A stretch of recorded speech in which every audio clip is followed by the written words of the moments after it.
আমি আব্দুল মুহাইমিন বিন ফারুক। আমি গার্বেজমেন্ট লিমিটেডে বিজনেস ডেভেলপমেন্ট অফিসার হিসেবে কাজ করছি।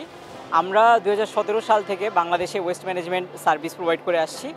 আমাদের কাজ মূলত হচ্ছে যে প্লাস্টিক আমরা কালেক্ট করি, সেগ্রিগেট করি, রিসাইকেল করি, আপসাইকেল করে থাকি। আমরা চলতি বিপিএলে সিলেট, ঢাকা এবং চট্টগ্রামে আমরা বিসিবির পার্টনার হিসেবে, রিসাইকেল পার্টনার হিসেবে কাজ করছি এবং আমরা ইতিমধ্যেই সিলেট স্টেডিয়াম থেকে প্রায় 320 কেজি, আপনার চট্টগ্রাম থেকে প্রায় 1128 কেজির মতন প্লাস্টিক রিসাইকেল করেছি। আমরা ঢাকাতেও শুরু থেকেই কাজ করে যাচ্ছি এবং আমাদের ওয়ার্কাররা রিলেন্টলেসলি কাজ করছে শুরু থেকেই। আমি বিসিবিকে ধন্যবাদ জানাতে চাই, তারুণ্যের উৎসবের আওতায় তারা আমাদেরকে এই উদ্যোগের সাথে আমাদেরকে নিয়েছে এবং আমরা আমাদের পক্ষ থেকে চেষ্টা করছি যে বিসিবির এই যে উদ্যোগ, এই বিপিএল 2025কে জিরো ওয়েস্ট বানানোর জন্য। ধন্যবাদ।